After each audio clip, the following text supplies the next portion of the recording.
Hello students, Neena Hindi classes में आपका स्वागत है। आज हम एनसीईआरटी कक्षा 10वीं हिंदी की पाठ्य पुस्तक क्षितिज भाग 2 पढ़ेंगे, जिसका हम पाठ कौन सा पढ़ेंगे आज? आत्मकथ्य, काव्यखंड का आत्मकथ्य पढ़ेंगे, जिसके कवि जयशंकर प्रसाद जी हैं।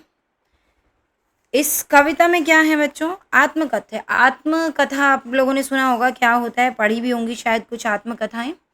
आत्मकथा क्या होता है? अपने जीवन की खुद कथा लिखना, कि अपने जीवन के बारे में, कि हाँ मैंने ये किया, कैसे किया, क्या किया, जीवन में जो जो किया है उसकी, मतलब अपने पूरे जीवन की कथा को लिख देना आत्मकथा होता है। तो ऐसा ही कुछ है। ये क्या है दरअसल, जयशंकर प्रसाद जी के कुछ मित्रों ने एक बार उनसे आग्रह किया, उनसे रिक्वेस्ट की कि वो अपने जीवन की आत्मकथा को लिखें। ठीक है, उनके मित्रों ने उनसे आग्रह किया कि वो अपनी आत्मकथा लिखें, लेकिन प्रसाद जी इससे सहमत नहीं थे, वो नहीं लिखना चाहते थे। ठीक है, उसके बहुत सारे कारण हैं जिस वजह से वो नहीं लिखना चाहते थे। वो अपने जीवन को दूसरों के सामने दिखाना नहीं चाहते थे, और उनको लगता था कि जीवन में ऐसा कुछ नहीं है जो बढ़ा चढ़ा कर हम खुद ही लिख दें। ठीक है, बहुत सारी चीज़ें जो कि हम इस कविता में पढ़ेंगे। तो इस असहमति के तर्क से जो पैदा हुई वही कविता है आत्मकथ्य। कि इस कविता में वो अपनी आत्मकथा नहीं लिख रहे, आत्मकथा के बारे में अपनी असहमति उजागर कर रहे हैं कि हाँ वो आत्मकथा नहीं लिखना चाहते, वही इसमें हम पढ़ेंगे। ठीक है, तो आओ बच्चों शुरू करते हैं। जयशंकर प्रसाद जी द्वारा लिखी गई कविता आत्मकथ्य। वो क्या कहते हैं? मधुप गुनगुनाकर कह जाता कौन कहानी यह अपनी, मुरझाकर गिर रही पत्तियां देखो कितनी आज घनी। यहाँ पर मधुप का मतलब है मन रूपी भंवरा। ठीक है, मन रूपी भंवरे को मधुप कहा गया है, कि वो बार बार गुनगुनाकर कह जाता है कि कौन कहानी है अपनी, कि अपने जीवन की, मतलब उनका जो मन है, कहने का तात्पर्य मन रूपी भंवरे का मतलब है कि जयशंकर प्रसाद जी का जो मन है उनसे बार बार वो कहता है, जब उनके मित्र उनसे आग्रह कर रहे हैं आत्मकथा लिखने को, तो उनका जो मन है वो उनसे बार बार कह रहा है कि ऐसी क्या कहानी है अपनी जिसे लिखी जाए, कि मतलब उन्हें लगता है कि उनके जीवन में ऐसा कुछ नहीं है लिखने लायक, कि जिसे बहुत लाइक जो सुखमय हो, या बहुत कुछ ऐसा बड़ा किया हो, या कुछ हो जिसे लिखा जाए। वो उनको लगता है कि ऐसी क्या है अपने जीवन की कहानी जो लिखी जाए। मुरझाकर गिर रही पत्तियां देखो कितनी आज घनी, कि आज घनी मतलब बहुत सारी पत्तियां उनके जीवन की मुरझाकर गिर गई हैं। कहने का तात्पर्य कि जीवन में अब कुछ ऐसा सुखमय बचा नहीं है, उनके जीवन में केवल दुख पीड़ा ही है, तो उसे क्या लिखना। ठीक है, तो उनके जीवन की जो सुख की पत्तियां हैं वो मुरझा गई हैं, वो गिर गई हैं बहुत सारी। ठीक है, इस गंभीर अनंत नीलिमा में असंख्य जीवन इतिहास यह लोग करते ही रहते हैं अपना व्यंग्य मलिन उपहास। हाँ, वो आगे वो क्या कह रहे हैं कवि जयशंकर प्रसाद जी? कह रहे हैं कि इस गंभीर अनंत नीलिमा में, अनंत नीला, अनंत मतलब जिसका कोई अंत ना हो, नीलिमा मतलब नीला आकाश, कि इस नीले आकाश में, मतलब इस नीले आकाश के नीचे, मतलब धरती पर असंख्य, कि जिसकी गिनती ना की जा सके, ऐसे बहुत सारे जीवन इतिहास लिखे गए हैं, कि बहुत सारे लोगों ने अपने जीवन को लिख दिया है, जो कि इतिहास बन गया है। तो अपने जीवन इतिहास को लिखा है, मतलब अपनी बहुत सारी आत्मकथाएं, अपने जीवन की आत्मकथाएं बहुत सारे लोगों ने लिखी हैं। ठीक है, और जो अपने खुद ही व्यंग्य करवाते हैं, उपहास कराते हैं, मतलब हंसी उड़ाते हैं। मलिन का मतलब मैला, कि खराब गंदा मजाक उड़वाते हैं, कि अपने जीवन के बारे में खुद ही लिख कर और फिर उसका लोगों से मजाक उड़वाते हैं। ऐसे बहुत सारे इतिहास रहे हैं। तब भी कहते हो कह डालूं दुर्बलता अपनी बीती, कि फिर भी तुम ये कहते हो कि मेरे जीवन की जो दुर्बलता है, जो कमजोरी है, वो मैं कह दूं, लिख डालूं अपनी आत्मकथा में।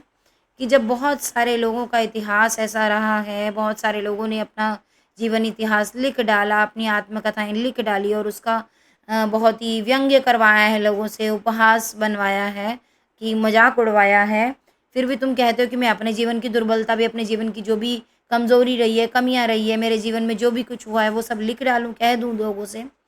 तुम सुनकर सुख पाओगे, देखोगे यह गागर रीति, कि ये सब सुनकर क्या तुम्हें सुख मिलेगा, कि जो मेरे जीवन में जो दुख पीड़ाएं आई है वो मैं अगर कह दूं, क्या तुम्हें उससे सुख मिलेगा? और यह गागर, गागर मतलब मटकी, रिधि मतलब खाली, ये खाली जो मटकी है कि जिसमें कुछ ऐसा अच्छा नहीं है, पानी नहीं है, कहने का मतलब खाली मटका है, खाली गागर है, कहने का तात्पर्य जिसमें कुछ ऐसा सुखमय नहीं है, ऐसी कोई बड़ी बड़ी बातें नहीं हैं जिसे मैं कह दूं या लिख दूं। तो क्या तुम ये देख पाओगे और क्या तुम्हें इससे सुख मिलेगा अगर मैं ये लिख भी दूं तो? किंतु कहीं ऐसा ना हो कि तुम ही खाली करने वाले अपने को समझो, मेरा रस ले अपनी भरने वाले। कहीं ऐसा ना हो कि तुम इन सब के लिए खुद को दोषी मानो, खुद को कसूरवार मानो कि तुम ही हो मेरी इस गागर को खाली करने वाले, कि मतलब मेरे जो जीवन का सुख दुख है वो उड़ेल कर रख दिया सबके सामने और खुद को ही दोषी मानो। और उसमें रस लेना मतलब क्या है कि मजाक उड़ाना, कि तुम्हें खुद को दोषी मानो कि उससे जब मेरा मजाक उड़ाया जाए या उससे लोग रस लें, ठीक है ना, तो तुम उसका दोषी खुद को ही मानो कि हाँ भाई मैं उस, कहीं तुम्हें लगे क्योंकि तुम मेरे करीब हो, मेरे मित्र हो, और तुम्हें लगे कि मैं उससे रस पा रहा हूँ, कि उससे आनंद मिल रहा है, और इस चीज़ का तुम खुद को दोषी मानो, क्योंकि तुम्हें भी अगर मेरा मजाक बनेगा तो अच्छा नहीं लगेगा, है ना। आगे क्या कहते हैं कि यह विडंबना अरी सरलते, तेरी हंसी उड़ाऊं मैं, भूले अपनी या प्रवंचना औरों की दिखलाऊं मैं। कि जीवन की यही विडंबना है, यही कमजोरी है। अरी सरलते, सरलते मतलब सरल सा, सीधा साधा। अरी मतलब कि हे सरलते, यहाँ अपने जीवन से कह रहे हैं कि हे मेरे सरल से जीवन, कि क्या मैं तेरी हंसी उड़वाऊं, कि लोगों के सामने अपने जीवन को खोल के रख दूं, अपनी आत्मकथा लिख दूं और तेरी हंसी उड़ाऊं है जीवन। भूलें अपनी या प्रवंचना औरों की दिखलाऊं मैं, कि मेरे जीवन में जो भी भूल हुई है, जो मुझसे गलतियां हुई है, कि क्या मैं वो दूसरों के सामने दिखा दूं, या जो मेरे जीवन में मुझे धोखे मिले हैं क्या वो मैं दिखला दूं, कि औरों से जो मुझे धोखे मिले हैं तो ये सब मैं दूसरों के सामने क्यों बताऊं, कि मैंने क्या, मेरे जीवन में कमी रही है, क्या मुझसे भूल हुई है, क्या मैंने धोखे खाए हैं, वो सब क्या मैं दिखला दूं। उज्जवल गाथा कैसे गाऊं मधुर चांदनी रातों की, अरे खिल खिलाकर हंसते होने वाली उन बातों की। हाँ, कि उज्जवल मतलब चमकती हुई, उजली, चमकदार, गाथा की कहानियाँ जो भी है, मेरी बात जो है वो मैं कैसे गाऊं, कि मतलब जब समय अच्छा था, उज्जवल था सब कुछ, वो मैं कैसे गाऊं, कि कैसे बताऊं। और जब जो रातें थी वो चांदनी थी, मधुर थी, मीठी थी, कि जब समय अच्छा था, कि वो मेरे निजी जीवन की जो भी अच्छी बातें हैं, ये कब की बातें कर रहे हैं, जब कवि के जीवन में प्रेयसी थी, वो किसी भी रूप में, भले ही उनकी पत्नी ही हो, ठीक है, तो उस समय कैसा समय था, उस समय की उज्जवल गाथाएं या मधुर चांदनी वाली जो रातें थी, उनको मैं कैसे बता दूं, अरे खिलखिलाकर हंसते होने वाली उन बातों को। हाँ, कि जब खिलखिलाकर हंसते थे, खुलकर बोलते थे, उन हंसी वाली बातों को, मज़े वाली बातों को, वो मैं कैसे बता दूं, ठीक है। मिला कहाँ वह सुख जिसका मैं स्वप्न देखकर जाग गया, आलिंगन में आते आते मुस्किया कर जो भाग गया। हाँ, कि जो सुख जिसके जीवन में मैंने सपने देखे थे, कि जब समय अच्छा था तो बहुत सारे सुख में सपने भी देखता था कि हाँ ये हो, ऐसा हो, वैसा हो, तो वो सुख मुझे मिला ही कहाँ जिनके मैं सपने देखता था।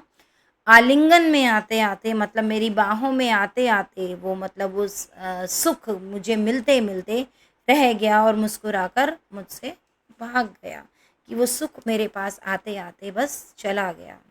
फिर अपनी प्रेयसी को याद करते हैं कि जिसके अरुण कोपलों की मतवाली सुंदर छाया में अनुरागिनी उषा लेती थी निज सुहाग मधुमाया में।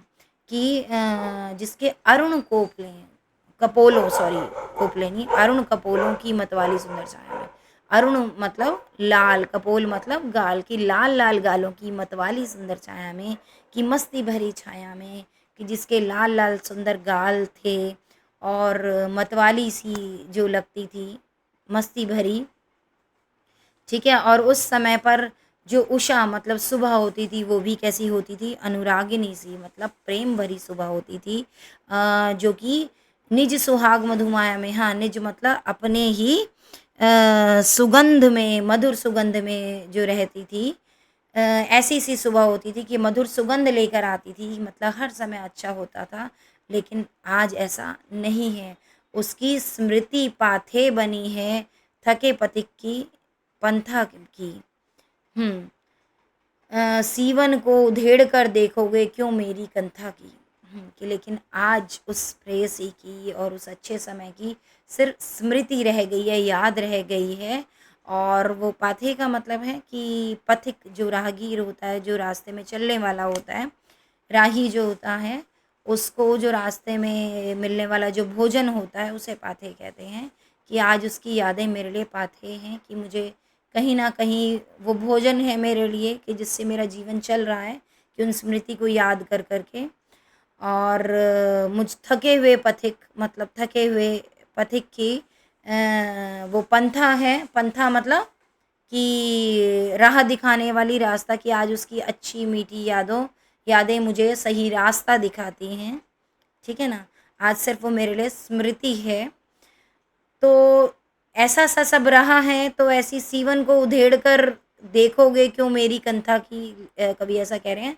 सीवन मतलब सिली हुई, यहाँ कंथा का मतलब है गूदड़ी या कह लो रजाई, कुछ भाषाओं में उसे गूदड़ी कहते हैं, कुछ रजाई कहते हैं।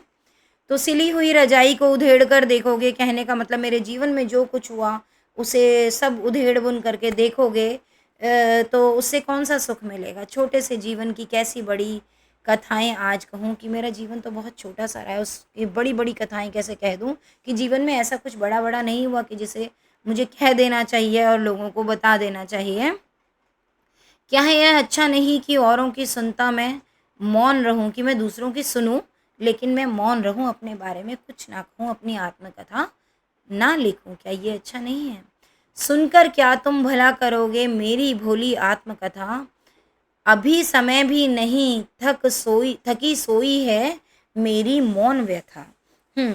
कि मेरी इस कथा को, भोली भाली जो आत्मकथा है, उसको सुनकर तुम्हारा क्या भला होगा, या किसी का क्या भला कर पाओगे, या कहने का तात्पर्य उससे किसी को क्या सीख मिलेगी उसे पढ़कर, कि ऐसा कुछ नहीं हुआ कि जिससे किसी को सीख मिले। और अभी ऐसा कोई समय भी नहीं आया कि मैं लिख डालूं, कि ऐसा कुछ अच्छा समय नहीं आया, कुछ ऐसा नहीं हुआ कि जिसे मैं अपनी आत्मकथा जिससे कि मैं आत्मकथा लिख डालूं। मेरे जीवन की जो व्यथा है वो मौन है, वो थक गई है, थकी सोई सी है। कहने का मतलब जो भी कुछ बीता वो सब पुराना हो चुका है, बीत चुका है। अब उसे फिर से क्यों जगाना है, फिर से क्यों लिखकर उसे उजागर करना है, और उन पुरानी बातों को याद करना है, और फिर से दुखी होना है। और ना ही जीवन में कुछ ऐसा घटित हुआ कि जिससे किसी को सीख मिले, ठीक है। तो कवि कह रहे हैं कि मुझे अपनी आत्मकथा नहीं लिखनी चाहिए, कि ऐसा कुछ नहीं है कि जिसकी वजह से मुझे आत्मकथा लिखनी चाहिए। तो बच्चों, कैसी लगी ये कविता की ट्रांसलेशन, इसका अनुवाद। उम्मीद करती हूँ आपको समझ में आया होगा, और अगर आपको मेरी वीडियो पसंद आई और ये अच्छे समझ में आई तो मेरे चैनल को लाइक, शेयर और सब्सक्राइब ज़रूर करें। तब तक के लिए बाय बाय।